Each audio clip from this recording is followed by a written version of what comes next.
الله الرحمن الرحيم الحمد لله الواحد الأحد الفرد الصمد الذي لم يلد ولم يولد ولم يكن له كفوا أحد والصلاة والسلام على أفضل الأدب واللفظ المؤيد والرسول المسدد والمحمود الأحمد حبيب إله العالمين أبي القاسم محمد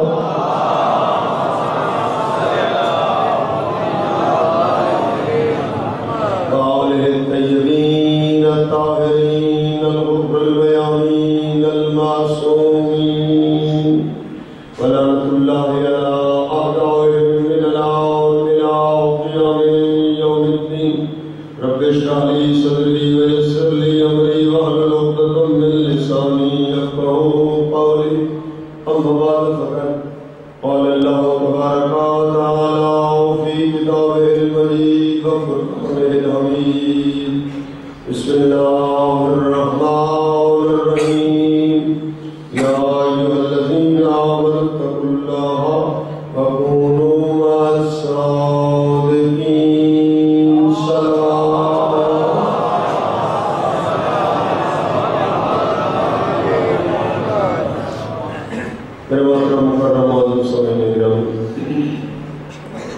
کافی لوگ آپ سے امین کہلوانے کی تمنا رکھتے ہیں کہ آپ کی امین کہنے سے ان کی مشکلات حل ہوں، لہذا تمام مومنین جنہوں نے میرے سے دعائیں لگی ہیں اور آپ کے دلوں میں بھی جو دعائیں ہیں اور جو مریض ہیں شفا یابی کے لیے، کچھ مریض ابھی ہاسپٹل ان کو لے جایا گیا، اور اسی طریقے سے آپ اپنے مرحومین کی بخشش، شہداء کے درجات کی بلندی کے لیے باوز بلند صلوات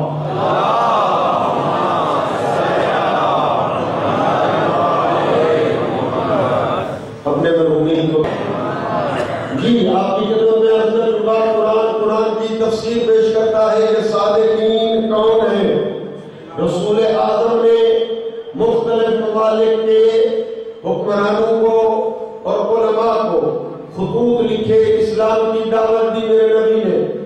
ایک خط جو ہے میرے نبی نے یمن نصارہ نجران کو بھی لکھا، ان کو بھی دعوت دی ہے اسلام کی، لیکن جب وہ خط پہنچا وہاں بڑے علماء، آپ جانتے ہیں یمن مرکز ہے جی، وہاں پر نجران ایک شہر ہے اور وہ مرکز ہے عیسائیت کے بڑے بڑے علماء کا، جس طرح تشیع کا نجف ہے، قم ہے، اور برادران کا مصر، اس طرح کا ایک بہت بڑا مرکز۔ جیسے وہاں خط پہنچا، وہ خط پڑھنے کے بعد کچھ ناراض ہوئے، کہنے لگے یہ اسلام کی دعوت دینے والا ہمیں کون ہے؟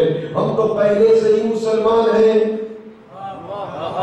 ہمیں کہا جا رہا ہے تم اسلام قبول کرو۔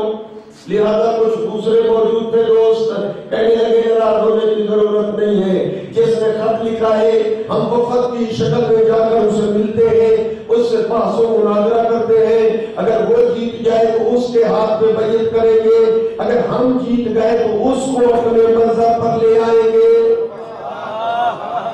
دلائل کی دنیا، دلائل کی جی، دلیلیں، برہان، ثبوت، ایسے دعوے میں جی، وہاں سے 72 کا ایک وفد تیار ہوا، ان میں ایک عورت تھی، باقی مرد تھے اور 14 عالم تھے۔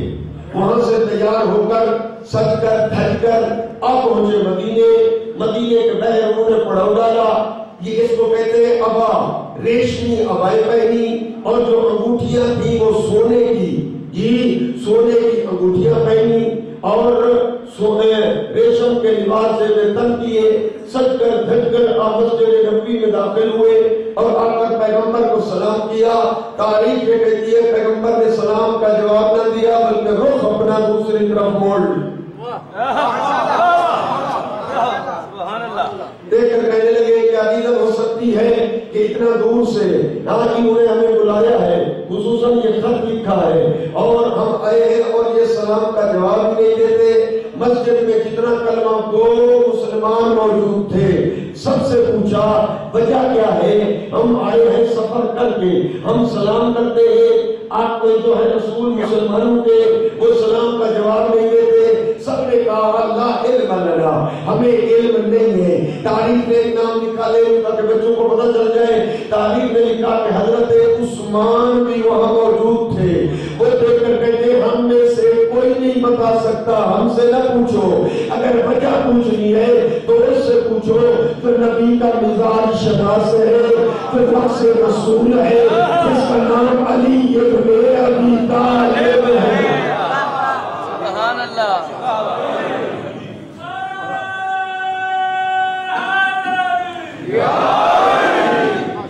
لہذا سرکار امین کی خدمت میں حاضر ہوئے، حضرت علی نے فرمایا تمہارے جسم میں ہے ریشم کے لباس، تمہارے ہاتھوں میں ہے سونے کی انگوٹھیاں، اسلام میں یہ دونوں چیزیں مرد کے لیے حرام، جب تک پہنے رہو گے رسول اکرم سلام کا جواب نہیں دیں گے۔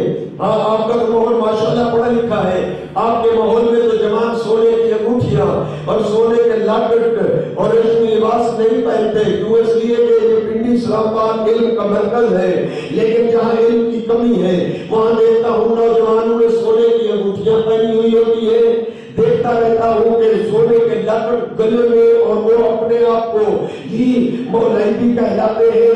میں حیران ہو جاتا ہوں کہ وجہ کیا ہے؟ بعض اوقات نکاح ہوتا ہے، مولوی کمی کو بھی بلا لیا جاتا ہے، مولانا آئیے دعا کر دیجئے، سسر جو ہے اپنے داماد کو سونے کی انگوٹھی پہناتا ہے، مولانا دعا کیجئے یہ شادی مبارک ہو جائے۔ میں وہاں بھی کہتا رہتا ہوں یہ شادیاں مبارک کیسے بنے گی؟ ارے جس شادی کی ابتدا فعل حرام سے ہو رہی ہے۔ نعرہ تکبیر، نعرہ رسالت، تو میں اچھا ماشاءاللہ آپ کے لیے حدیث اور فقہ کے ساتھ اتنا محبت ہے جی، میں سمجھ لیا کہ فقہ پہ عمل کرنے والے نوجوان میرے دوست موجود ہے الحمدللہ جی، لیکن یہاں بھی بات آ گئی تھی تو میں نے عرض کر دی ہے کہ جو جوان متوجہ نہیں وہ متوجہ ہو جائے کہ اگر سونا پہنیں گے یا ریشم پہنیں گے پھر یاد رکھ لیں نہ رسول سلام کا جواب دیں گے نہ 12 ائمہ میں سے کوئی امام سلام کا جواب دیں گے، یہ فعل حرام ہے۔ یہ بات آ گئی تھی تو عرض کر دی۔ ہاں اب وہ جب امیر نے انہیں بتایا وہ جلدی سے بیٹھ گئے اور جا کر انہوں نے سونے کی وہ انگوٹھیاں اتاری، چاندی کی انگوٹھیاں پہنی اور یہ ریشم کے عبائیں اور قبائیں اتاری اور سادہ لباس ملبوس ہو کر پیغمبر کی خدمت میں آئے۔ اب دیکھنے والے دیکھ رہے تھے اب کیا ہوتا ہے، اب جیسے آئے نبی کی خدمت میں وہ سلام کرنا چاہتے تھے، نبی نے ان کے سلام کرنے سے پہلے سلام کر دیا۔ اپنے پاس جگہ لی جی، جس طرح مہمانوں کا احترام اور استقبال کیا جاتا ہے، پاس بٹھایا اور کچھ دیر کے بعد گفتگو کا سلسلہ جاری ہوا، خط نکالا، یہ خط آپ نے لکھا؟ فرمایا ہاں۔ آپ نے ہمیں اسلام کی دعوت دی؟ فرمایا ہاں۔ دیکھ کر کہا ہم تو پہلے سے مسلمان ہیں، ہمیں کیسے دعوت دی ہے آپ نے اسلام کی؟ جی اس وقت نبی لے کر فرماتے ہیں ارے تم کیسے مسلمان ہو؟ تم تثلیث کے قائل ہو، خدا یعنی 3 جزء مل کر خدا ہے، ایک خدا حضرت عیسیٰ ابن اللہ، ایک حضرت مریم، ایک خدا، یہ تینوں مل کر کائنات چلا رہے ہیں۔ کیا توحید یہی ہے؟ توحید تو یہ ہے قل هو اللہ احد۔ پھر تم کیسے مسلمان ہو؟ صلیبیں تمہاری گردنوں میں لٹکی پڑی ہیں، ارے تم کیسے مسلمان ہو؟ خنزیر حلال سمجھتے بھی ہو اور کھاتے بھی ہو۔ جی یہ جب نبی کریم نے ان کو یہ ساری چیزیں بتائیں تو دیکھ کر وہ پہلا سوال جو تھا اس پہ وہ اڑ گئے اور دیکھ کر کہنے لگے کہ یہ تو سچ ہے اور پک ہے کہ حضرت عیسیٰ ابن اللہ اللہ کے بیٹے ہیں۔ آپ کو علم ہے کہ حضرت عیسیٰ کے باپ نہ تھے، اور جس کا باپ نہ ہو وہ خدا کا بیٹا ہوتا ہے۔ دلیل ذرا سن لیں کہ حضرت عیسیٰ عیسیٰ کے باپ نہ تھے اور جس کا باپ نہ ہو وہ خدا کا بیٹا ہوتا ہے، یہ ان کی دلیل تھی۔ قرآن کی آیت آ گئی کہ ان مثل عیسیٰ عند اللہ کمثل آدم، ان سے کہہ دو کہ یہ دلیل سناتے ہیں جس کا باپ نہ ہو وہ اللہ کا بیٹا ہے، تو ان سے کہہ دو عیسیٰ کی مثال آدم جیسی ہے، جس کا باپ نہیں وہ خدا کا بیٹا ہے، تو آدم کے نہ باپ ہے نہ ماں۔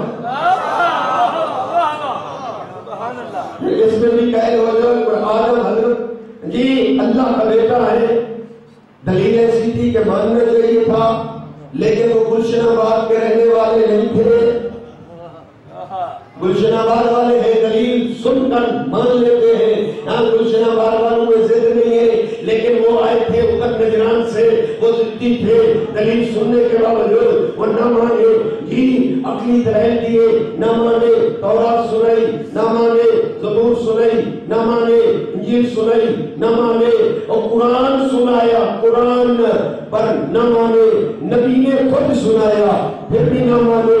جب ضد میں آ گئے اس وقت جبریل یہ آیت لے کر آئے، ومن حاجک فیہ من بعد ما جاءک من العلم فقل تعالوا ندعو ابناءنا وابناءکم ونساءنا ونساءکم وانفسنا وانفسکم ثم نبتہل فنجعل لعنت اللہ علی الکاذبین۔ ان ضدیوں سے کہہ دو کہ ایک آ جانے کے باوجود دلیل سن لینے کے بعد پھر بھی اپنے ضد پہ جو ٹکے ہوئے ہیں، فقل ان سے کہہ دو اگر دلائل نہیں مانتے، اگر مناظرے میں جو حقیقت ہے وہ تسلیم نہیں کرتے، تو پھر ان سے کہہ دو کل تم بھی میدان میں آؤ، میں محمد بھی میدان میں آؤں گا، پھر تیار ہو کے رہنا، تم اپنے بیٹے لاؤ میں اپنے بیٹے لاؤں گا، تم اپنی نصاب کو لے کر آؤ میں محمد اپنی نصاب کو لے کر آؤں گا، انفسنا وانفسکم تم اپنے جیسے لاؤ میں محمد اپنے جیسے لاؤں گا۔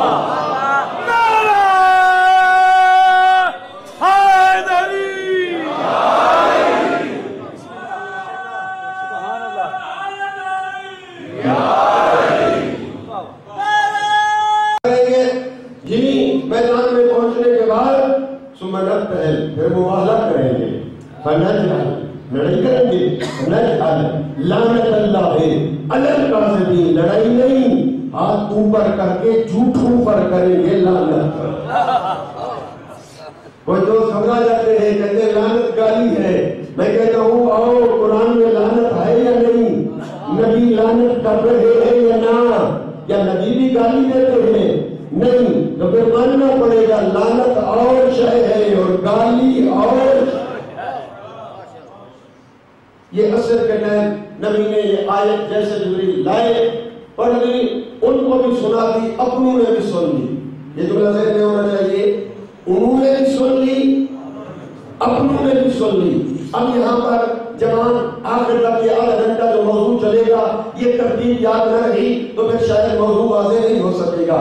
اس میں لفظ جو تھے، پہلا لفظ کیا ہے؟ نہ تو ابنانا بیٹے، بیٹے پہلے ہیں، پھر ہے نسانا یعنی عورت خاتون، یعنی نساء بیٹی کو بھی کہا جاتا ہے، نساء زوجہ کو بھی کہا جاتا ہے، نساء ماں کو بھی کہا جاتا ہے۔ لفظ نساء دوسرے نمبر پہ ہے، ذہن میں رکھیے گا تب ٹاپک واضح ہوگا۔ آخر میں لفظ ہے انفسنا، نفس رسول، جان رسول، رسول جیسا۔ یہ ہے ترتیب ذہن میں رکھیے گا کہ یہ، اور پھر یہ بھی ذہن میں رکھیے گا، یہی پڑھے لکھے دوست ہے میرے لیے آسانی ہے، بہت مطمئن بیٹھا ہوں کہ آج میرا موضوع آپ جلدی لے لیں گے، لیکن واضح ہو ہی جائے گا۔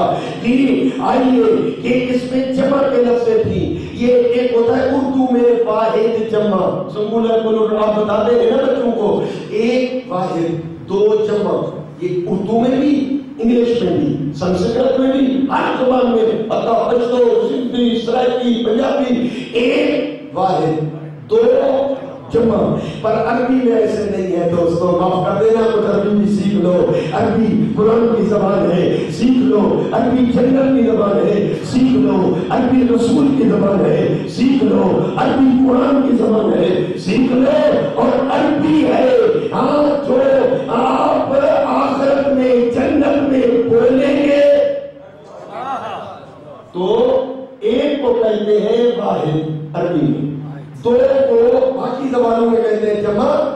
پر عربی میں کہتے ہیں تسنیہ. تسنیہ بنا دو، جمع نہیں. اور جمع شروع ہوتی ہے عربی میں 3 سے. 3 جمع، 4 جمع، 5 جمع، اوپر کوئی لمٹ نہیں. ہزاروں میں چلے جاؤ جمع، کروڑوں میں چلے جاؤ جمع، اربوں میں چلے جاؤ جمع، کھربوں میں چلے جاؤ جمع. آخری لمٹ نہیں. ابتدا 3 سے شروع ہوتی ہے. جی اب یہاں پر جو لفظ آئے تھے نا دوستو وہ جمع کے تھے. اب باہر جمع پڑھانے والے توجہ ہو، یہاں پر لفظ ابنا آنا. ابن ہوئے تو ایک، ابنا جمع، نساء جمع. اگر امرا ہوتا ایک، نساء یعنی جمع یعنی جتنا بیویاں ہیں، جتنا بیٹیاں ہیں، جتنا بے منزلہ ماں کے آئے وہ سب آئیں گی، سب آ سکتی ہے. رسول کو اجازت ہے، میدان میں لے جا سکتے ہیں.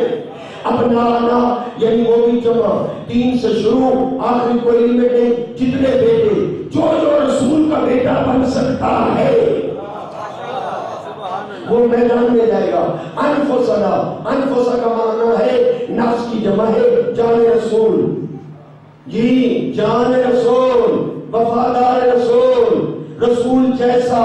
جی وہ بھی سب جمع ہے، واحد یہاں پر نہیں ہے. یہ لفظ جب نازل ہو گئی نبی نے ان کو بھی سنا دی، اپنوں نے بھی سن لی. عربی زبان تھے، ان کی مادر لینگویج جو تھی وہ عربک تھی. وہ سمجھ رہے تھے یہ جمع میں لفظ آئے ہیں، لہذا کل نبی جو ہے سب کو لے کر جائیں گے. ابنا کی جگہ سب جوان چلے جائیں گے، نساء کی جگہ بیویاں بھی جائیں گی، مائیں بھی جائیں گی، بیٹیاں بھی جائیں گی. سب عورتیں نساء کے لفظ میں چلی جائیں گی. 2 لفظ. آخری کیا ہے؟ انفسنا.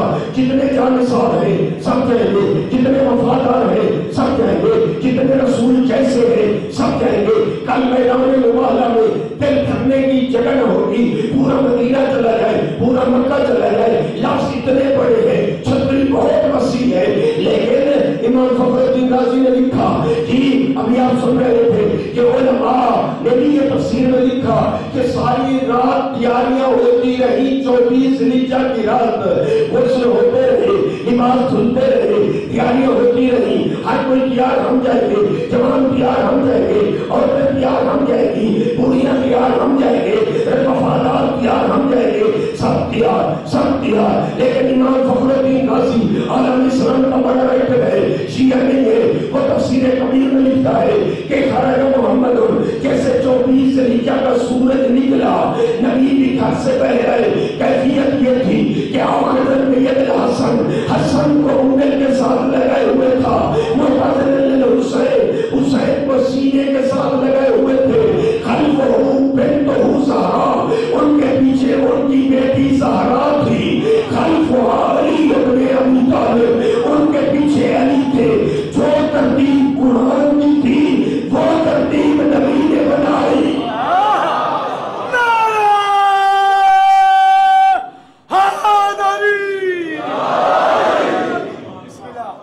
قرآن کی ترتیب تو یاد ہے نا، ابنا آنا پہلے، لہذا بیٹے پہلے، پھر لفظ نساء، پھر زہرا بعد میں، پھر لفظ آپ بولے انفسنا، لہذا علی آخر میں. جی اب سب تفسیروں نے لکھا، حتیٰ جو ہمارے حاجی یہ سعودی عرب حج نصیب ہوتا ہے اور جاتے ہیں اور وہاں ان کو قرآن گفٹ اور تحفے میں ملتا ہے ترجمے والے، تو تفسیر جو ادھر سے آئی ہے انہوں نے بھی لکھا کہ پنجتن کے علاوہ چھٹا بندہ نہیں تھا. جی ہاں. اور اس وقت نبی جیسے روانہ ہوئے، رات میٹنگ ہوئی تھی کن کی؟ نصارہ نجران کی.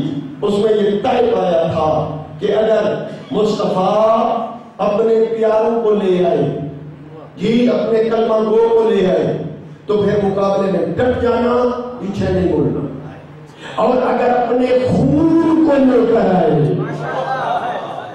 جی اپنے خاص الخاص اہل بیت کو لے کر آئے، تو پھر مقابلہ نہ کرنا، جزیہ دے دینا، معافی مانگ لینا، ورنہ عذاب آ جائے گا.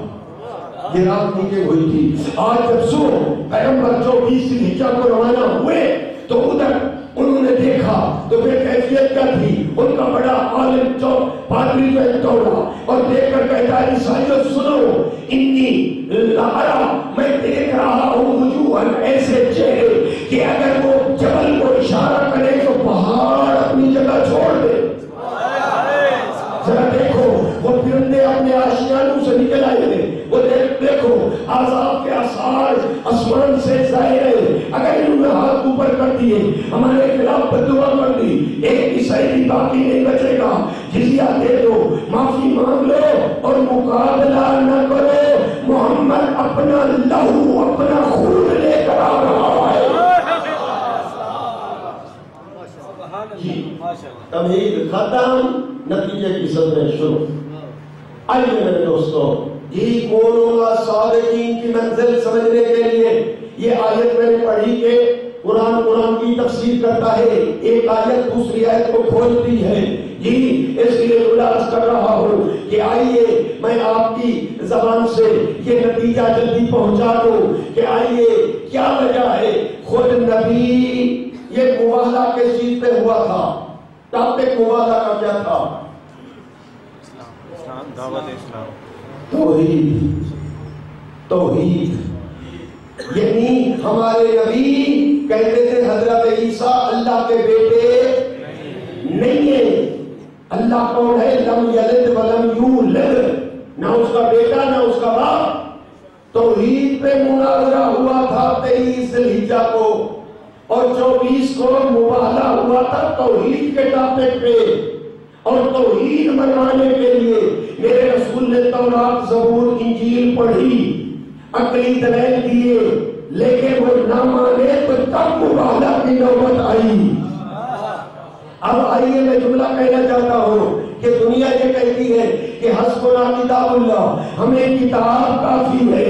توحید منوانے کے لیے پورا دین نہیں، پوری شریعت نہیں، پورے عقائد نہیں، پوری فقہ نہیں، صرف ایک توحید منوانے کے لیے خود رسول نے قرآن پڑھا۔ میں نہ سمجھا سکا، توجہ ہو تو جملہ کہہ لو، خود جس پہ قرآن نازل ہوا، بارش قرآن، مالک قرآن، رسول اللہ نے توحید منوانے کے لیے پورا دین نہیں، توحید منوانے کے لیے خود آپ نے قرآن پیش کیا، اور قرآن کے ذریعے رسول اللہ ان سے توحید نہ منوا سکے۔ خود رسول اللہ توحید منوانے کے لیے آپ قرآن پڑھتے رہے، قرآن کے ذریعے منوا رہے تھے، لیکن نہ منوا سکے، اور رسول اللہ کو خود اہل بیت کی ضرورت پڑ گئی۔ اور میرا چپ چاپ ساتھی آخر میں بیٹھا ہوا، اور جب خود رسول کو توحید منوانے کے لیے تنہا قرآن کافی نہ ہو سکا، رسول کو اہل بیت کی ضرورت پڑی، تو ایک امتی کو بغیر اہل بیت کے تنہا قرآن کیسے کافی ہو سکتا ہے؟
دونوں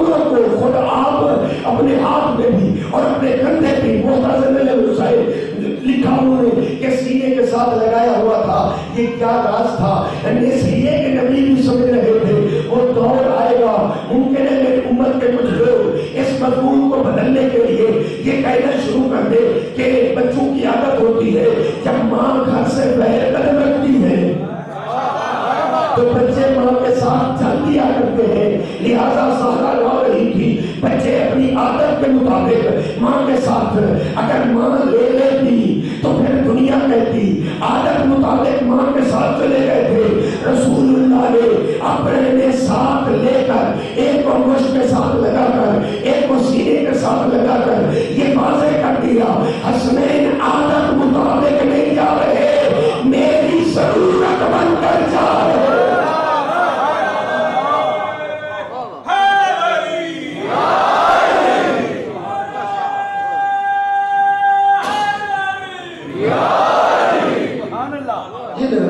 نتیجہ کی چند سطریں پیش کرنا چاہتا ہوں۔ یہ میں نے عرض کیا کہ یہاں جمع کے صیغے تھے، ابھی کھولو قرآن میں جمع کے الفاظ ہیں جو جمع عربی میں 3 سے شروع ہوتی ہے، یہاں پر جمع موجود نہیں ہے۔ پہلا لفظ کیا ہے؟ آپ بولو ابنانا، جمع ہے پر جانے والے جمع نہیں، 2 ہے۔ اب تو میرا صاحب آپ دیکھ لیں، جانے والے 2، تثنیہ ہے، لفظ کیا ہے؟ جمع، یعنی 3 یا اس سے عبارت جی۔ اور دوسرا لفظ پڑھ لو، نساء جمع ہے، 3 عورتیں ہونی چاہیے، 3 کم از کم، ایک بیٹی کی جگہ پر، ایک زوجہ گھر والی کی جگہ پر، ایک ماں کی جگہ پر۔ بچوں جب ساتھیوں یہاں پر بھی جمع نہیں پوری، یہاں پر ایک فاطمہ زہرا جا رہی ہے۔ اگلا لفظ بھی پڑھ لو قرآن کے قاریوں، ٹھیک ہے حفظ نہیں ہے تو ناظرہ تو پڑھتے ہو نا، تو پھر یہ بھی پڑھ لو کہ انفسکم، یہ بھی لفظ جمع ہے، واحد نہیں ہے، جانے والا ایک ہے، لفظ جمع۔ اگر توجہ ہو تو یہاں سے میں ہاتھ باندھ کے کہوں، اللہ کو تو علم تھا نا کہ کل جو میدان مباہلہ میں جائیں گے ابناء کی جگہ 2 ہوں گے، جمع نہیں ہوگی، لہذا یہاں پر میں تثنیہ نازل کروں، جمع کا لفظ نازل نہ کروں۔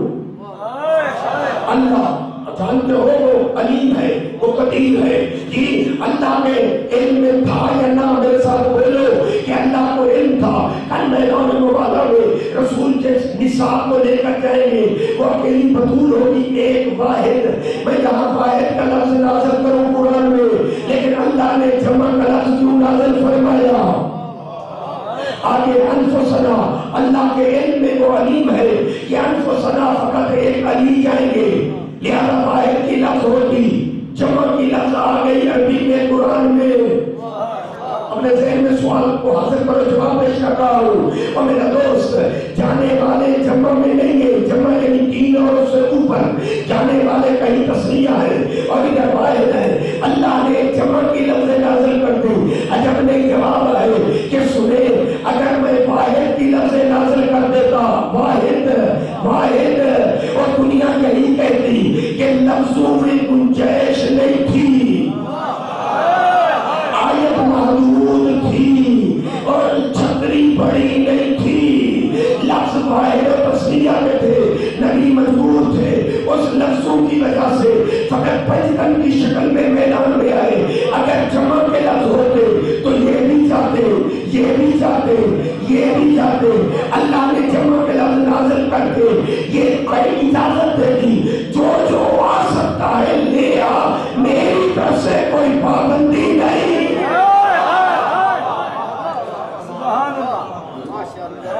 چلو اور آسان کرو، شاید نہیں، آسان نہیں ہوا، میں سمجھ جاتا ہوں، چہرے پڑھتا ہوں، ہاں شمرود جو ہے آپ کی لوگ سے یہی نتیجہ پیش کرنا، اور پھر دیکھتا ہوں کہ نتیجہ پہنچا بھی ہے یا نہ۔ میں تمہیں یوں عرض کروں میرا دوست کہ یہاں جمع کے لفظ نہیں تھے، اللہ جمع نازل کر چکا کہ اگر واحد کے لفظ ہوتے تو دنیا پھر اعتراض کرتی، لفظوں میں گنجائش نہ تھی، رسول اللہ مجبور تھے، جی اس لیے ہم محدود ہستیاں لے کر گئے۔ تو آئے کیا وجہ ہے چلو میں رسول اللہ کی خدمت میں ہاتھ باندھ کے عرض کرتا ہوں یا رسول اللہ جب اجازت ہی ہے اور جمع کی لفظیں ہی ہے آپ کی ساری امت جا سکتی ہے مباہلہ میں تو آپ لے جا کے پورے مدینے کو اگر نہیں پیغمبر جواب دے مومن کنی آیت پوری پڑھو بات کھل جائے گی فنجعل لعنت اللہ علی القاذفین وہاں جا کر کرنا بھی جھوٹوں پر لعنت اگر میں کسی ایسے ویسے کو ساتھ لے لیتا جس نے ماضی میں جھوٹ بولا ہوگا یا پریزنٹ حال میں جھوٹ بولتا یا فیوچر مستقبل میں جھوٹ بولتا لعنت گھوم کے آ جاتی اس پر بھی نگاہ محمد نے انتخاب کیا ایسے سچے لے جاؤں ماضی میں بھی سچے حال میں بھی سچے مستقبل میں بھی سچے تو ایک بچپن کے علاوہ کوئی اور سچا تھا ہی نہیں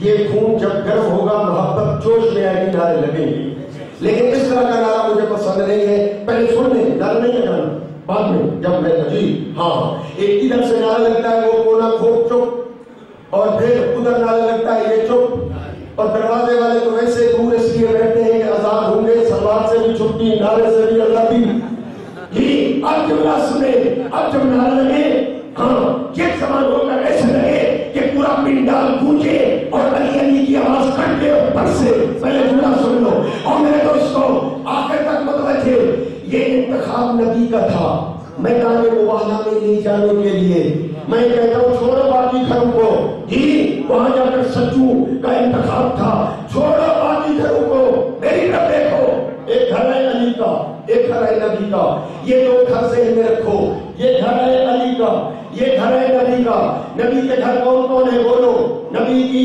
یہ نو گھر والیاں محترمہ مکرمہ معظمہ جی اور ادھر علی کا گھر بولو یہاں کون ہے سرکار علی امام حسن امام حسین سیدہ زہرا یہ گھر ہے علی کا یہ گھر ہے نبی کا ذہن میں رکھ لو کون کون ہے یہ گھر ہے علی کا ذہن میں رکھ لو کون کون ہے کہ جب نبی نے انتخاب کیا قدردانو جب نبی نے انتخاب کیا رسول نے ایک دفعہ اپنے گھر کو بھی دیکھا پھر علی کے گھر کو بھی دیکھا اپنے گھر کو بھی دیکھا علی کے گھر کو بھی دیکھا نبی کو اپنے گھر سے ایک بھی ایسا نہ ملا جسے میدان مباہلہ میں لے کے چلے علی کے گھر سے ایک بھی ایسا نہ ملا جسے گھر چھوڑ کے چلے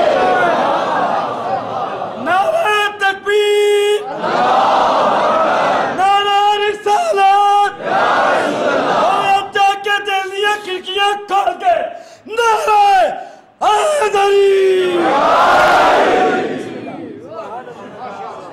ماشاءاللہ آپ نے توجہ دی رسول اللہ کو اپنے گھر سے ایک بھی ایسا نہ ملا جسے میدان مباہلہ میں لے کے چلے علی کے گھر سے ایک بھی ایسا نہ ملا جسے گھر چھوڑ کے چلے نہیں چلے ہاں اپنا آنا بیٹے لیے تو علی کے گھر سے نسانا جی زہرا کو لیا تو علی کے گھر سے انفسنا نبی جیسا نفس رسول لیا خود علی کو علی کے گھر سے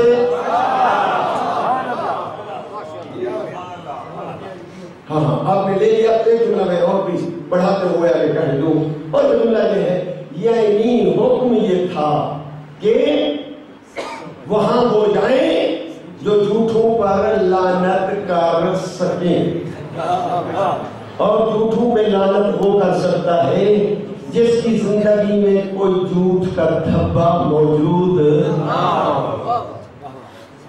نہ میں نہ سمجھا سکتا جملے کو آسان کرو ٹھیک ہے ہر طبقے کا دوست موجود ہے، پرائمری بھی بیٹھے ہیں، میٹرک بھی ہے، مڈل بھی ہے، ایم اے بھی، ڈاکٹر بھی، وکلا بھی، اعلیٰ تعلیم یافتہ. تو پھر میں جملے کو اور آسان کر دوں اور وہ جملہ یہ ہے تعرف الاشیاء بأضدادها، چیزیں اپنے ضد سے پہچانی جاتی ہیں.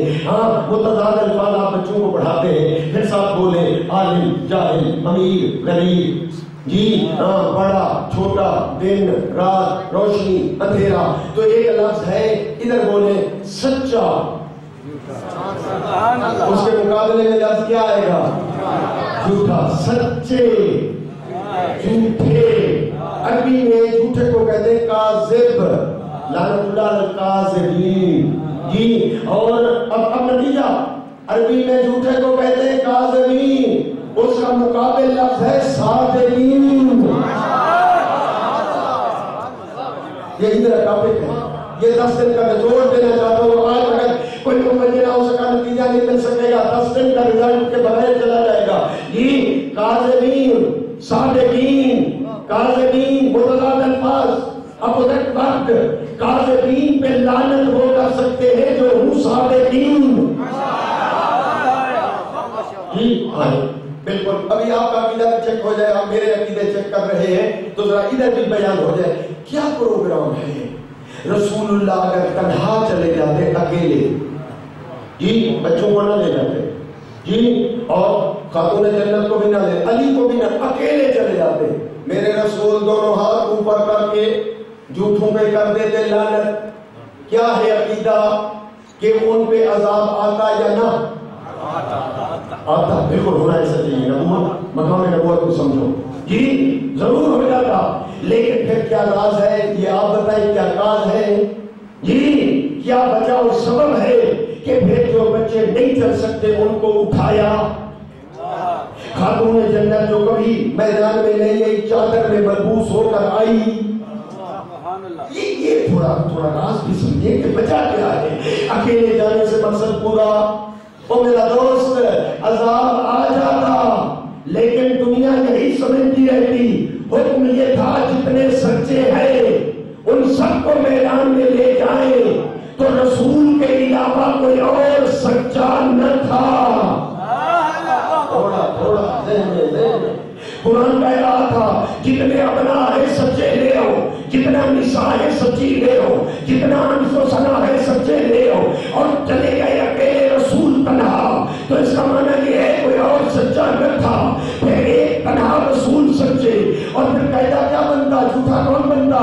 جو سچے کے مقابلے میں آئے. پھر پتہ چلتا جھوٹا فقط وہ ہے جو رسول کے مقابلے میں آئے. آپ ساتھ دیں گے تو ہم لوگ سمجھ میں آئے گا. جناب سچے فقط ایک رسول، جھوٹا فقط وہ جو رسول کے مقابلے میں آئے بس. لیکن آج رسول اللہ نے قاعدہ کلیہ دینا تھا کہ اس طرح سمجھو کہ سچا اس وقت تنہا فقط میں نہیں اور میرے ساتھ جانے والے سچے. جس طرح میں محمد سچا، میرے مقابلے میں آنے والے جھوٹے، میرے ساتھ جانے والا علی ہے سچا، اس کے مقابلے میں آنے والے بنے گے جھوٹے. حسنین ہے سچے، ان کے مقابلے میں آنے والے بنیں گے جھوٹے. ذرا سنو، فاطمہ ہے سچی، اس کے مقابلے میں آنے والے بنیں گے جھوٹے. جب بنیں گے جھوٹے پھر ممکن ہے تم کسی راز یا کسی مصلیت کی وجہ سے چپ رہو، قرآن چپ نہیں کرے گا. جب مقابل بنیں گے جھوٹے، قرآن کہے گا فَنَجَعَلْ لَعْنَتَ اللَّهِ عَلَى الْكَاذِبِينَ. ایسے جھوٹوں پہ قرآن کل بھی لعنت کرتا تھا اور قرآن آج بھی لعنت کرتا ہے. جو اس لیے کہ رسول اللہ نے وہ سچے بتائے نہیں بلکہ میدان میں چلتے ہوئے دکھائے. جی میں جملہ بتانا چاہتا ہوں.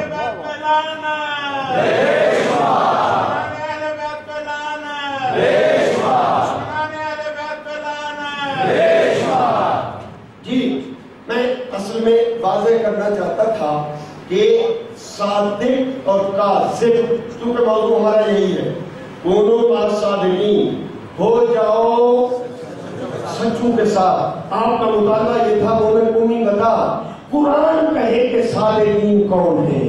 سبحان اللہ جی اور میں نے عرض کیا رسول اللہ ان صادقین کو چن چن کر اپنے ساتھ لے گئے.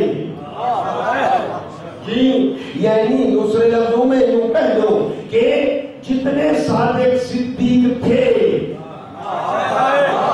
وہ سب میدان میں نبی لے کر گئے. اگر ان کے علاوہ کوئی اور صادق و صدیق ہوتا تو وہ بھی میدان میں جاتا. اس لیے بڑے ادب کے دائرے سے احترام برقرار رکھتے ہوئے کہنا چاہتا ہوں کہ دیکھو کہ صادق و صدیق سب میدان میں گئے تو پتہ چلا کہ دنیا نے جس کو صدیق کہا وہ اپنی جگہ پہ صدیق، پر اس مبالغہ کی آیت سے وہ صدیق اور ہے، اور قرآن نے جس کو صدیق کہا سمجھا سکا ہی ادب و احترام کے ساتھ دنیا نے جس کو صدیقہ بی بی کہا وہ صدیقہ اپنی جگہ پر وہ صدیقہ بی بی اور ہے، اور قرآن نے جس کو صدیقہ کہا وہ فاطمہ زہرا.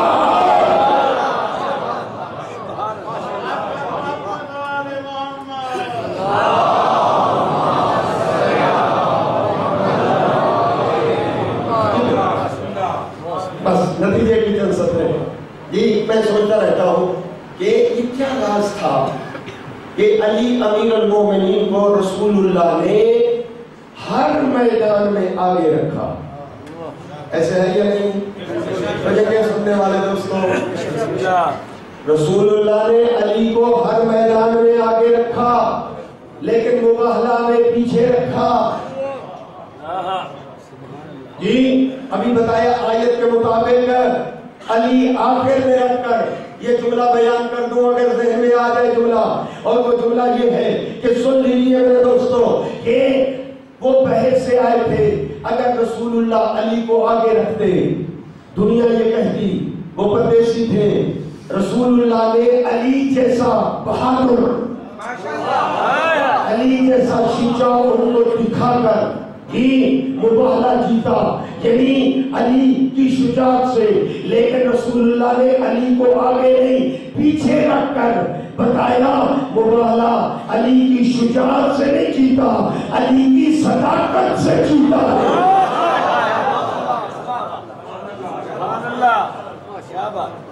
چلو ٹھیک ہے، سوال آ گیا ہے پہنچا دوں.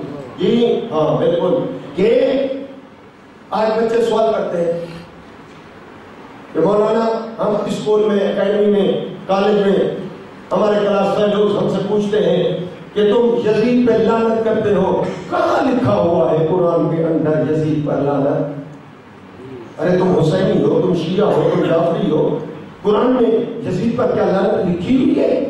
یہ کچھ بچیاں سوال کر دیتی ہیں یونیورسٹی سے کہ ہماری کلاس فیلو جو ہے وہ پوچھتی ہے تو پھر ہم کیا جواب دیں؟ میں نے وہاں بھی بتایا تھا، یہاں بھی عرض کر دوں یہ کہ قرآن میں یزید پہ لعنت نہ ہوتی ہم نہ بھیجتے.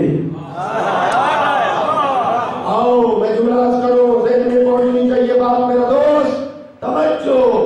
میدان مباہلہ میں رسول اللہ کے ساتھ جانے والا حسین ہے سچا. جب حسین ہے سچا، یزید آیا ہے حسین کے مقابلے میں. اے حسین رسول کے ساتھ جانے والا سچا جو سچے کے مقابلے میں آئے وہ بنتا ہے جھوٹا. پھر جب وہ بنتا ہے جھوٹا، بے شک پاکستان میں مسلیت کی وجہ سے دنیا چپ ہو جائے پر قرآن چپ نہیں کرتا. قرآن کہتا ہے فَلَيَعْلَ لَعْنَةَ اللَّهِ عَلَى الْكَاذِبِينَ. ایسے جھوٹے پہ قرآن کل بھی لعنت کرتا تھا.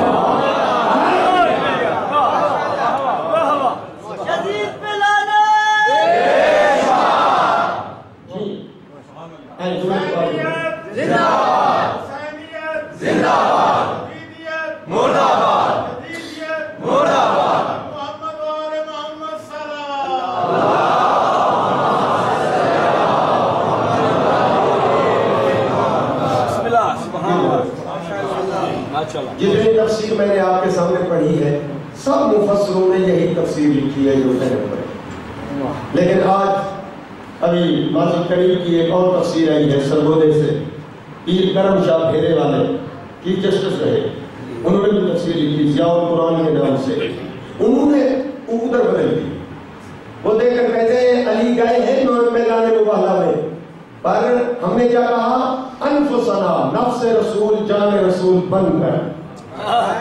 وہ سمجھتا ہے کہ اگر جان رسول موجود ہے، نفس رسول موجود ہے، رسول جیسا جب تک موجود ہے تو پھر کوئی اور نہیں آ سکتا، اس لیے اس نے جملہ بدلا اور دیکھ کر کہا علی گئے ہیں پر ابنانا، بیٹا بن کر۔ علی رسول کے بیٹا بن کر گئے، پیر کرم شاہ پھیرے والا بیٹا بن کر گئے، کہاں بیٹا بن کر گئے، کیوں، کیسے؟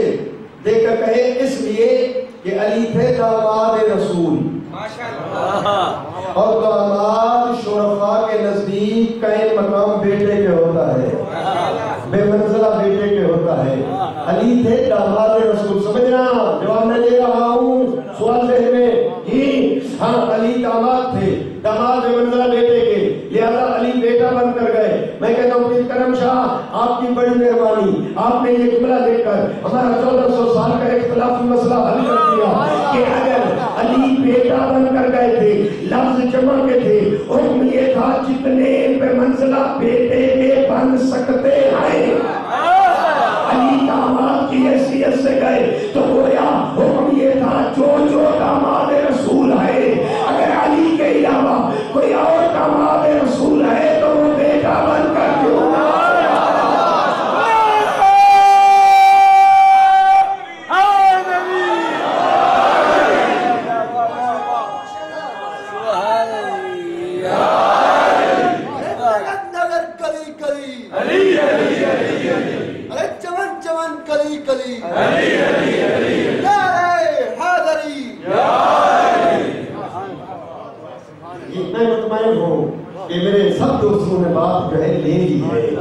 تفسیر جو ہے وہ سمجھ لی ہے۔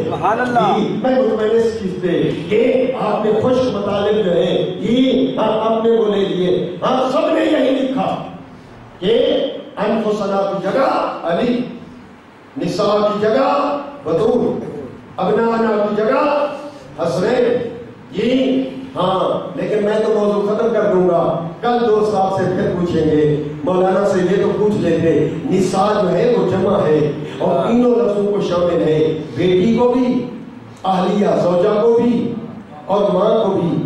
اگر ایسے ہے تو نبی یہ 3 خواتین کو لے جاتے، ایک بیٹی کی جگہ پر، ایک زوجہ کی جگہ پر، ایک ماں کی جگہ پر، یہ مولانا قومی سے پوچھ لیتے۔ آئیے میرے دوستو، میں جواب پیش کرنا چاہتا ہوں کہ محبت سے سنا دے، ارے یہ انتخاب نہ تیرا تھا نہ میرا، یہ انتخاب رسول اللہ کا تھا، رسول اللہ نے اس خاتون کو لے جانے کا انتخاب کیا جو ہے تو ایک، جو ظاہراً ہے تو ایک، پر ایٹ اے ٹائم تینوں معنی ادا کر رہی ہے، محمد کی بیٹی بن کر جا رہی ہے، علی کی زوجہ بن کر جا رہی ہے، اور حسنین کی ماں۔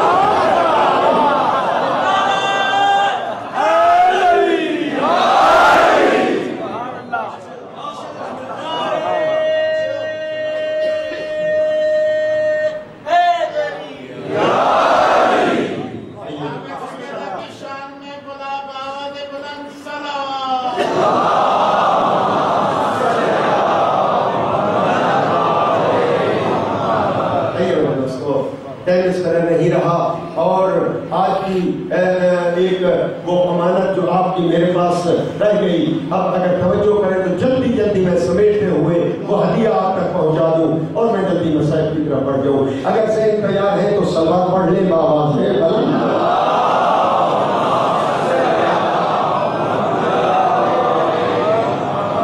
مدینے کا شہر ہے اور حضرت ابو ایوب انصاری کا گھر ہے، اور وہاں پر رسول اللہ تشریف فرما ہے۔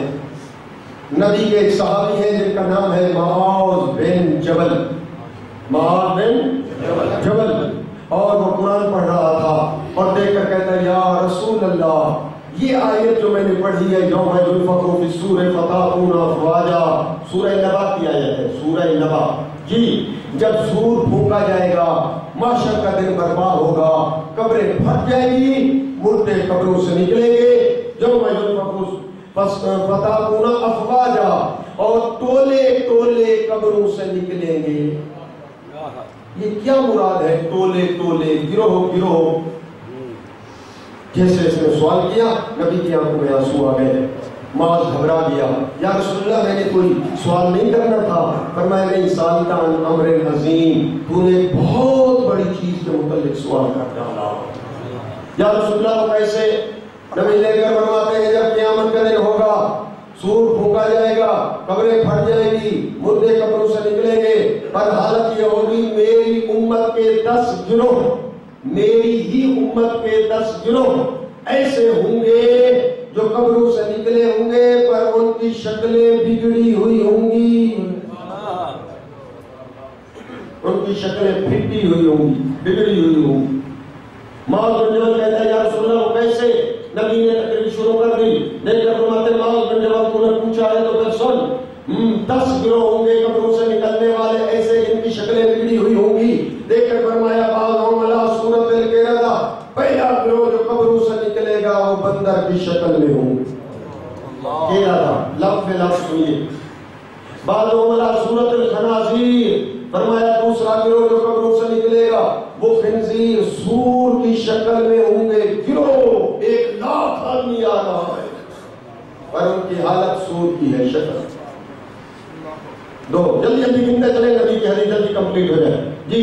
ہاں تیسرا گروہ سرکار فرماتے ہیں بعضهم منکسون ارجلهم من فوق وجوہهم من تحت، تیسرا گروہ وہ ہوگا جن کے سر زمین پہ ہوں گے، پاؤں اوپر ہوں گے، ثم یصعدون علیہا، محشر کے میدان میں وارد ہوگا 2-4 بندے نہیں، گروہ 1,00,000 فرض کریں اس شکل میں۔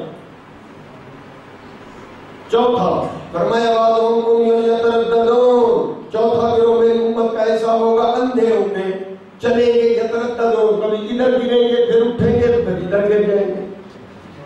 پانچواں گروہ جلدی دیکھ کر فرمایا پانچواں گروہ وہ ہوگا میری امت کا صمٌ بکمٌ لا یعقلون، کانوں سے بہرے ہوں گے، زبان سے گونگے ہوں گے، معاشر کا خوف اتنا ہوگا لا یعقلون، ان کی عقل کام نہیں کرے گی جی۔ اس کے بعد دیکھ کر فرماتے ہیں جی کتنے گروہ ہو گئے؟ 5۔ چھٹا گروہ دیکھ کر فرمایا یمزقون السنتہم، چھٹا گروہ ہوگا جو اپنی زبانیں چبا رہے ہوں گے، فہی ممدودۃ الی صدورہم، اور وہ ان کی زبانیں سینے تک لٹکی ہوئی ہوں گی، یسیل القیح من افواہہم، اور ان کے منہ سے پیپ بہ رہی ہوگی، یتقذرہم اہل الجم، محشر والے دیکھ کر ان سے دور بھاگیں گے۔ 6۔ ساتواں گروہ دیکھ کر فرمایا ساتواں گروہ وہ ہوگا مقطعۃ ایدیہم وارجلہم، وہ ایک گروہ لاکھوں کی شکل میں آ رہا ہے، کیفیت کیا؟ مقطع ایدی وارجل، ان کے پاؤں بھی کٹے ہوئے ہوں گے، بازو بھی کٹے ہوئے ہوں گے۔ 8واں گروہ دیکھ کر فرمایا مسلمون علی جذوع من نار، 8واں گروہ میری امت کا ایسا ہوگا جو آگ کے شعلوں میں اونٹے لٹکے ہوں گے۔ 9واں گروہ اشد نطرا من الضیاف، سرکار فرماتے ہیں 9واں گروہ ہوگا کہ جن کے جسم سے مردار سے زیادہ بدبو آئے گی، روڈ پہ مردار پڑا ہوتا ہے جلدی سے آگے نکل جاتے ہو، ناک پہ ہاتھ رکھ لیتے ہو، اذیت ہوتی ہے، معاشر کے میدان میں کیوں ہوگا لاکھوں میں جن کے جسم سے مردار سے زیادہ بدبو۔ 10واں فرمایا 10واں گروہ یلبسون جبابا سابغۃ من قطران رازقۃ من جلودہم، 10واں گروہ وہ ہوگا جن کے جسم پہ لوہے کے کھول چڑھے ہوئے ہوں گے اور لوہے کے کھول کو آگ لگی ہوئی ہوگی۔ یہاں چونکہ پڑھنے والا مومن امی ہے، وہاں بیان کرنے والے رسول اللہ تھے، لوگ چیخیں مار کر رو رہے ہیں، جسم کے رونگٹے کھڑے ہو گئے، کوئی کیسے سوکڑ گئے تھے، کوئی ایسے جی رونا شروع کر دیا تھا، کیوں سچے رسول فرما رہے تھے جی۔ معاذ بن جبل بھی رونے لگا اور دیکھ کر سارے عرض کرتے ہیں یا رسول اللہ یہ کون ہوں گے، کیا ان کے کرتوت ہوں گے، کیا ان کے افعال حرکات سکنات ہوں گے جن کی وجہ سے ان کی شکلیں بگڑی ہوئی پھٹی ہوئی۔ پھر نبی نے وضاحت کر دی، آپ کہیں تو وضاحت پوری نبی والی سنا دوں، نہیں تو چھوڑ دوں، جو چاہتا ہے حدیث نبی کی مکمل کروں صلوات پڑھے بآواز بلند۔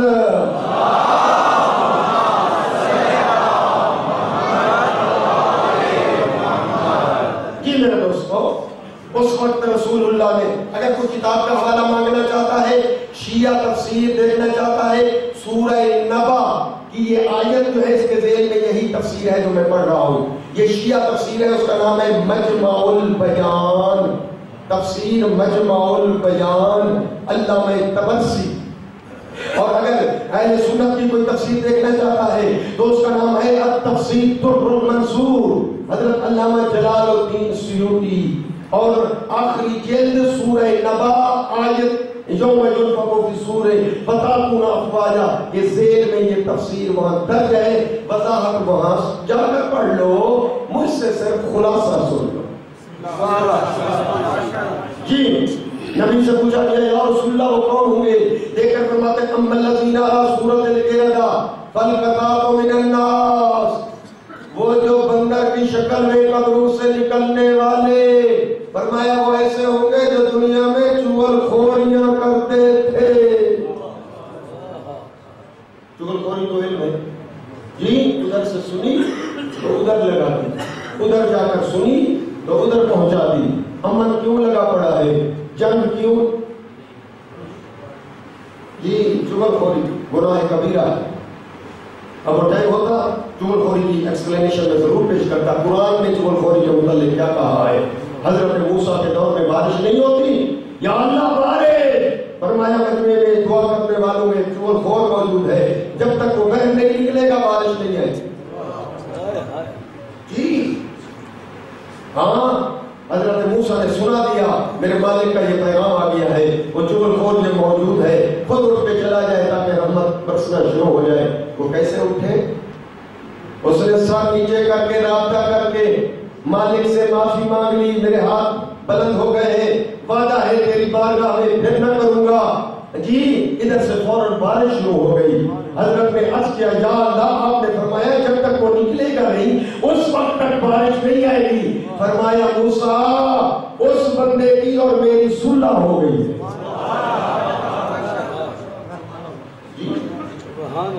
چغل خوری گناہ کبیرہ، بنا توبہ کے کوئی مر گیا قیامت کے دن خنزیر کی شکل میں اٹھے۔ پہلا جلدی جلدی اجازت دے حدیث مکمل ہو جائے۔ دوسرا اما الذین علی صورت الخنازیر فاہل الصحت، وہ جو خنزیر کی شکل میں اٹھیں گے وہ لوگ ہوں گے جن کے روزی رزق آمدنی کاروبار حرام کا ہوگا یا حرام کی ملاوٹ ہوگی جی۔ دو نمبر چیزیں بیچنے والا، ملاوٹ کرنے والا، دھوکہ دینے والا، جھوٹی قسمیں اٹھانے والا، رشوت لینے والا۔ اب میں کس کے جملے کو کہوں وہ آپ خود ہی گر لیجیے۔ نبی فرماتے ہیں جن کی روزی رزق حرام خود بھی کھاتا ہے، بچوں کو بھی کھلاتا ہے، اور جب بچوں کے شکم میں حرام لقمہ چلا جاتا ہے پھر دوڑ کے آتا ہے مولانا دعا کر دے، بیٹا نافرمان ہے جی، آ گئے صحیح کوئی تعویذ لے دو، بیوی میرا کہنا نہیں مانتی جی، مولانا یہی کہیں گے جب رزق حرام کھلاؤ گے اولاد زوجہ گھر والے نافرمان نہ بنے تو اور کیا بنے۔ نبی فرماتے ہیں افضل العبادت کسب الحلال، عبادتیں اور بھی ہیں پر حلال کمانا اعلیٰ عبادت ہے جی۔ یہی وجہ امام فرما رہے تھے جب وہ بندہ آیا دیکھ کر کہتا ہے ایسے نماز پڑھنے کو دل نہیں کرتا، دل کی جو ہے وہ کہتا ہے میں مسجد جاؤں نہیں۔ فرمایا اپنی غذا پہ توجہ کر، تیری غذا میں کوئی حرام تو شامل نہیں۔ پھر ایک اور بندہ آ گیا، سے میری نمازیں قضا ہو جاتی ہیں، پڑھنے کی کوشش کرتا ہوں پر وقت نہیں پڑھتا، لیٹ پڑھ لوں گا چلو، پھر وہ وقت بھی قضا ہو جاتا ہے، نماز رہ جاتی ہے۔ وجہ فرمایا تو اپنی غذا پہ توجہ کر شکم میں حرام چلا دیا۔ جی سرکار فرماتے ہیں جو یہاں حرام کا رزق کھائیں گے، چوری، لوٹ، کھسوٹ، جی بےمانی، ملاوٹ، رشوت، سب چیزیں، فرمایا قیامت کے دن قبر سے نکلیں گے پر ان کی شکل خنزیر، سور والی۔ تیسری قسم جلدی جلدی صحیح فہیم کمپیوٹر نوجوانوں کے ذہن میں حفظ ہو جائے نبی کی حدیث۔ سرکار فرماتے ہیں اما المنکسون ارجلہم من فوق وجوہہم من تحت، اور جن کے سر زمین پہ ہوں گے، پاؤں اوپر، اور چلتے بھاشر کے میدان میں آئیں گے، لوگ مشت دیکھیں گے، وہ کون دیکھو یہ کون؟ نبی فرماتے ہیں فَأَقِلَتُ الرِّبَا، یہ ایسے ہیں جو سود خور ہوں گے۔ سود خور، بیاج، سود، بھائی بھائی کو قرض دینے کے لیے تیار نہیں ہے، سود کے لیے جتنی چاہیے آؤ لے جاؤ، 1000 واپس 1500 کرنا، 1 من گندم 1.5 من کرنا واپس، سود حرام، قرض دینا ثواب۔ ایک بات ہے، فرمایا جو جہاد سود خور ہوں گے قیامت کے دن میں سر نیچے پاؤں اوپر، معاشر والے انگشتوں کا اشارہ کر کے انگل وہ دیکھو گروہ آ رہا ہے 1 لاکھ کا، وہ سود خور ہے جو اس حالت میں۔ جی اس کے بعد نبی دے کر فرماتے ہیں فَالْأُمْيُ، وہ جو اندھے معشور ہوں گے قیامت والے دن، اندھے اٹھیں گے، کبھی ادھر گریں گے کبھی ادھر، فَالْأُمْيُ أُمْيٌ، اندھے، وہ کون؟ فَالْأُمْيُ الْجَائِلُونَ فِي الْحُكْمِ، فرماتے ہیں وہ ایسے ہوں گے جو فیصلہ کرتے تھے پر انصاف نہیں کرتے تھے۔ اب فیصلہ عام ہے، ممکن ہے میں فیصلہ کیا ہو، اپنے ڈھیرے پہ بیٹھ کر فیصلہ کیا ہو، ممکن ہے وہ عدالت میں فیصلہ کیا ہو، ممکن ہے جج نے کیا ہو، ممکن ہے وکیل نے کیا ہو، ممکن ہے وڈیرے نے کیا۔ جی کون تھے معشور ہوں گے، یا اللہ دنیا میں تو میری آنکھیں تھیں، حکموں کا جب تو فیصلہ کرتا تھا تیری آنکھیں نہیں ہوا کرتی تھیں۔ پانچواں جملہ فَالسُّمُّ وَالْبُكْمُ، وہ لوگ جو کانوں سے بہرے اور زبان سے گونگے، وہ کون ہوں گے؟ فَالسُّمُّ وَالْبُكْمُ الْمُعْرِضُونَ بِأَعْمَالِهِمْ، جو اپنے اعمال پہ عجب کرتے تھے، کہتے تھے مجھ جیسا کوئی نہیں۔ جی پھر اعمال کرنے کے بعد اتراتے تھے، دنیا کو بتاتے تھے میں نمازی، وہ بے نماز، میں روزہ دار، وہ بے روزہ، میں صدقات دینے والا، میں خیرات کرنے والا، میں چندے دینے والا، جی اور وہ دنیا کو ریاکاری، دکھاوا، شو پیس، نیکی کر دریا میں ڈال، ایک ہاتھ سے دے دوسرے ہاتھ کو علم نہ ہو، غریب پر بھی کر، یتیم پر بھی کر، جی حقوق ادا کر، پر دینے کے بعد ان کو شرمسار نہ کر، نہ جتلا۔ جو ناراض نہیں ہوئے وہ صلوات تو پڑھ لے بابا۔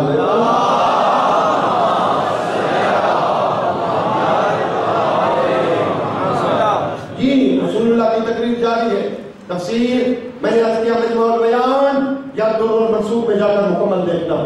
جی اس کے بعد نبی دے کر فرماتے ہیں کہ وہ لوگ جی جن کے ہاتھ اور پاؤں کٹے ہوئے ہوں گے، وہ کون؟ دور سے آ رہا ہے، کیوں؟ 1 لاکھ سے بھی زیادہ، اور ہاتھ بھی نہیں ہے اور پاؤں بھی نہیں ہے، کون؟ نبی دے کر فرماتے ہیں الذین یؤذون الجیران، وہ ایسے لوگ ہوں گے جو اپنے ہمسایوں کو اذیت کیا کرتے تھے۔ ہمسایہ گوانڈی، جی ہمسائے کے حقوق ہیں، اب ٹائم ہوتا تو ضرور پیش کیے جاتے ہیں ہمسائے کے کیا حقوق ہیں، جی ہاں، لیکن بعض وقت پرواہ نہیں ہوتی، ہمسایہ بھوکا ہے، ادھر فریج ڈشیں جمع پہ جمع، جی یا ادھر ہمسایہ بیمار ہے، ادھر ٹیک کھول دیا، آواز فل، کوئی مجھے پرواہ نہیں، ہمسایہ کا گھر نیچے ہے، اب یہ 3-4 منزلہ بنا چکا، اس کا پردہ پڑتا ہے، یہ پرواہ نہیں کر۔ جی فروٹ کھا کے چھلکے غریب ہمسائے کے دروازے پر دکھاوا، ہاں ہمسائے کے حقوق ایک چیپٹر ہے۔ رسول اللہ فرماتے ہیں اتنے دفعہ جبریل میرے پاس آیا ہمسائے کے حقوق لے کر کہ یا رسول اللہ بیان کر دو، تو مجھے ایسے لگا کہیں اللہ کا حکم نہ آ جائے کہ ہمسایہ جائیداد میں شریک ہے۔ دوستو پرواہ کیا کرو، توجہ ہو ہمسائے کے حقوق۔ فرمایا جو ہمسائے کے حقوق ادا نہیں کرتا اور ظلم کرتا، اذیت کرتا ہے، تو کیا ہوگا؟ ان کے ہاتھ بھی کٹے ہوئے ہوں گے اور پاؤں بھی۔ سب آٹھ بننا وہ لوگ مسلمون اللہ جنوباً من نار، جو آگ کے شعلوں میں اندھے لٹکے ہوئے ہوں گے۔ اشارہ کر کے گزر جاؤں گا، خود سمجھ لینا وہ کون جو آگ کے سولی پہ لٹکے ہوئے۔ فسوا بالناس الى السلطان، جو غریبوں کی چولیاں لکھ لکھ کر جھوٹ پوٹ بنا کے اوپر بھیجتے تھے۔ بس کافی ہے، اشارہ سمجھ آ گیا۔ یہی اس کی کیوں نہیں پٹائی ہوتی؟ جھوٹی باتیں غلط منسوب کر کے بنا کر تحریر۔ فرمایا وہ اس حال میں، اس کے بعد دیکھیں فرمایا وہ لوگ جو آگ کے جو لوہے کے لباس پہنے ہوں گے اور لوہے کے لباسوں کو آگ کے شعلوں میں گھیرا ہوگا، وہ کون؟ فرمایا اہل الکبر والفخر والخیلا، وہ ایسے جو تکبر کے مریض تھے، اکڑ اکڑ کر چلنے والے۔ تکبر کی قسمیں ہوں گی۔ فرمایا کسی کو علم پہ تکبر، علم کی وجہ سے اکڑ اکڑ کر چلتا ہے، کسی کو اپنے برابر نہیں سمجھتا، کسی کو دولت کا تکبر، کسی کو اپنے خاندان کا تکبر، کسی کو عہدے و منصب کا تکبر۔ جی تکبر کی قسمیں۔ آئیے میرے دوستو دعا کریں کہ یہ جو آپ علمی لوگ ہیں، علمی شہروں میں رہتے ہیں، دعا کریں کہ یہ جراثیم، یہ بیماریاں یہ ہمارے اندر نہ آئے۔ ان بیماریوں سے بچنے کے لیے بابا سے بلند صلوات۔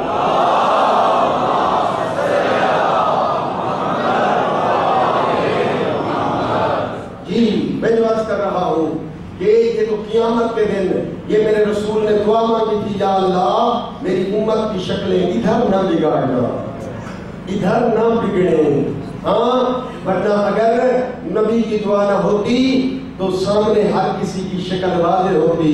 اس لیے کہتا ہوں کربلا کے میدان میں جو امام کے مقابلے میں آئے ہوئے تھے نا، وہ بندے نہیں تھے، وہ درندے تھے، ان کی شکلیں بگڑ چکی۔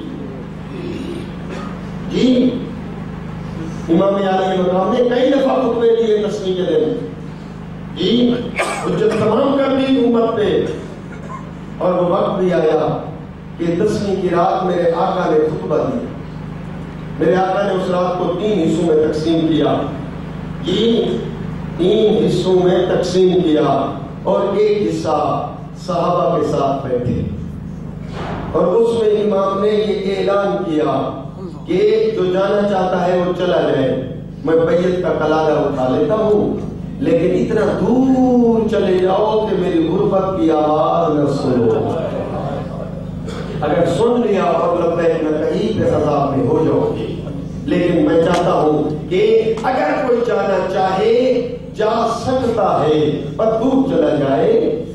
جی لہذا 10ویں کی رات بھی اعلان کیا اور دیکھ کر فرمایا سن لو، کل جو بھی مرد ہمارے ساتھ ہوگا وہ قتل ہو جائے گا، اور جو خاتون ہمارے ساتھ ہوگی وہ کل اسیر ہو جائے گی۔ یعنی امام نے کسی کو دھوکے میں نہیں رکھا، جی کوئی حکومت ملنی ہے، یہ ہوگا وہ نہ، ارے یار میں دین کی بقا کے لیے نکلا ہوں۔ جی ہاں یہ پروگرام امام نے اعلان کیا کہ جو بھی کل ہمارے ساتھ ہوگا قتل ہو جائے گا۔ تاریخ کے 13 سالہ ایک بچہ آخر میں بیٹھا تھا، جی وہ دوزانوں کی تیغ پہ اوپر بلند ہوا اور بلند ہو کے کہتا ہے یا امی، چچا جان کیا کل کے شہداء میں میرا نام ہے؟ جی کیا کل کے شہداء میں میرا نام ہے؟ جی اس وقت امام نے پہلے سوال کیا پھر جواب دیا، دیکھ کر پوچھا قاسم کیف الموت عندک، تیرے نزدیک موت کی کیفیت کیا ہے، تو موت کو کیسے سمجھتا ہے؟ وہ جواب دیا کہ نبیوں سے بھی نہیں سنا گیا، دیکھ کر کہتے ہیں یا امی الموت احلی من الاصل، موت میرے نزدیک شاہد سے بھی زیادہ میٹھی ہے. بڑا جملہ ہے، یعنی موت سے میں گھبرا نہیں، موت میرے نزدیک ماکھی شاہد سے بھی شیرین تر ہے. جب یہ جملہ سنا اس وقت میرے آقا نے فرمایا قاسم کل کے شہداء میں تو میرے اصغر کا نام بھی ہے. وزدارو گلشن آباد والے جب اصغر کا نام قاسم نے سنا 13 سال آئے، تڑپ گیا، بیٹھا تھا اٹھ کھڑا ہوا، دیکھ کر کہتے ہیں چچا کیا یہ ظالم ہمارے خیام میں آ جائیں گے؟ امام نے دیکھا کہ شاید قاسم کا جگر پھٹ نہ جائے، اس لیے تسلی دی. فرمایا قاسم اصغر کو میں خود لے جاؤں گا. میں کہتا ہوں قاسم تیرے چچا نے تیری تسلی کے لیے تو کہہ دیا اصغر کو میں میدان میں لے جاؤں گا، پر قاسم آپ کی شہادت کے بعد یہ ظالم خیام میں آ گئے تھے، اور جب خیام میں آئے تھے تو شہزادیوں کے سر سے چادریں اتاری، خیام کو آگ لگا دی تھی. قاسم آؤ ملاؤ طبیعت کو سالو. 10ویں کی رات تیاریاں ہوتی رہی. جناب قاسم کہتے تھے پہلے میں جاؤں گا، اکبر کہتے تھے پہلے میں جاؤں گا، عباس کہتے تھے پہلے میں جاؤں گا. عباس کہتے قاسم آپ پہلے نہ جائیے، پہلے میں، اکبر پہلے میں. اور دیکھ کر قاسم کہتے ہیں چچا آپ کے جانے سے میرے چچا کی کمر ٹوٹ جائے گی، پہلے آپ نہ جائیے، بھائی اکبر بھی نہ جائے کہ ان کے جانے سے میرے چچا کے آنکھوں کا نور ختم ہو جائے گا. پر میں جو یتیم ہوں میرے جانے سے نہ نور ختم ہوگا نہ کمر ٹوٹے گی، لہذا پہلے میں جاؤں گا. ہزاروں امام قریب خیمے کے گزرے، قاسم کا جملہ سنا، بڑھ کر قاسم کو گلے لگایا اور فرمایا میرے بھائی حسن کی نشانی قاسم. 10ویں کا دن ہوا اور اس وقت جناب قاسم کئی دفعہ آیا ہے امام عالی مقام کے پاس اجازت لینے، پر تاریخ کہتی ہے اجازت نہیں دی. اس وقت واپس آیا ہے اور آ کر خیمے کی تناب پکڑ کر قریب بیٹھ کے رو رہا ہے. ماں نے دیکھ کر قاسم ابھی تک آپ روانہ نہیں ہوئے. اماں میں کئی دفعہ کیا ہوں پر چچا اجازت نہیں دیتے، مجھے گلے لگا لیتے ہیں. دیکھ کر فرماتے ہیں میرے قاسم تو میرے بھائی حسن کی نشانی ہے، میں تجھے کیسے روانہ کروں؟ اور دیکھ کر بیوی کے فرماتی ہے قاسم بیٹا تیرے بازو میں ایک تحریر بندھی ہوئی ہے، آخری ٹائم جب تیرے بابا نے تجھے سینے پہ سلایا تھا، قاسم تیرے بابا کو زہر مل گئی تھی، تیرے بابا کا آخری ٹائم تھا، اس وقت ایک تحریر لکھ کر تیرے بابا نے تیرے بازو میں باندھی تھی اور فرمایا تھا جب مشکل وقت آئے تحریر کھول کے پڑھنا. آج سے بڑھ کر اور کون سا دن مشکل ہو سکتا ہے؟ لہذا وہ پہلی دفعہ وہ تحریر کھولی گئی. جیسے تحریر کھلی دو جملے لکھے ہوئے تھے، ایک جملہ جناب قاسم کو تھا، ایک جملہ امام عالی مقام کی طرف لکھا ہوا تھا. قاسم کو یہ لکھا ہوا تھا قاسم جب میرا بھائی دشمنوں کی فوج میں گھر جائے قاسم پہ تو حسن بن جانا. قاسم اس وقت اپنی جان کو چچا پہ قربان کر دینا. اور ایک جملہ امام کی طرف لکھا ہوا تھا. اس وقت جناب قاسم نے وہ تحریر لے کر امام عالی مقام کی طرف بڑھے.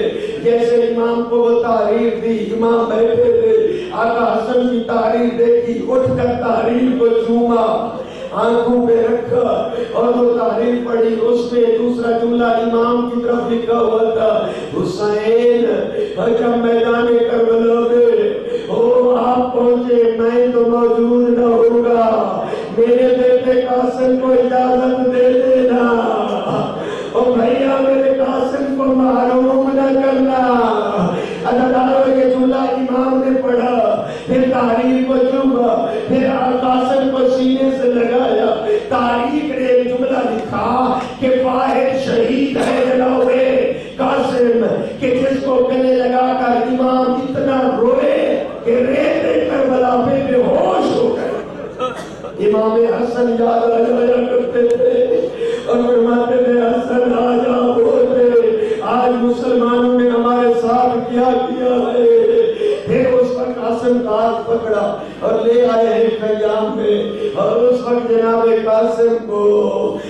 امام نے جنگی لباس زیب تن کرایا اور اس کے بعد تیاری کرائی ہے جناب قاسم کی، اور تاریخ میں جناب قاسم کی شادی تو نہیں ملتی، لہذا میں شادی تو نہیں پڑھ سکتا کیونکہ کتب میں موجود نہیں ہے، لیکن اتنا جملہ ضرور کہتا ہوں کہ جب جناب قاسم کو روانہ کر رہے ہوں گے اس وقت امام کے دل میں حسرت ہوگی، کاش میں قاسم کو دولہا بناتا، کاش قاسم کی شادی ہوتی، کاش قاسم سہرے پہنتا، اور جنگی لباس پہنا ہے، اور اس وقت قاسم کو روانہ کرتے وقت امام نے خود اٹھا کے سوار کیا ہے۔ تاریخ نے لکھا کہ اتنا کم سن شہزادہ تھا کہ پاؤں جو ہے وہ رکابوں تک نہیں پہنچ سکتے تھے، لہذا رکابیں کاٹ کے وہ چھوٹی کی گئی تاکہ جناب قاسم پاؤں رکھ سکے۔ اس وقت جب گھوڑا خیام سے روانہ ہوا اس وقت جو کربلا کا نامہ نگار ہے وہ کہتا ہے میں نے دیکھا کہ ایک شہزادہ 13 سال کا خیمے سے باہر آیا اور اس کی شکل چاند جیسی تھی۔ میں کہتا ہوں جو دشمن کے نزدیک چاند تھا وہ ماں کے نزدیک کیا مقام ہوگا۔ اور جناب قاسم روانہ ہوئے میدان کی طرف، اور اس وقت جناب عباس بھی موجود تھے۔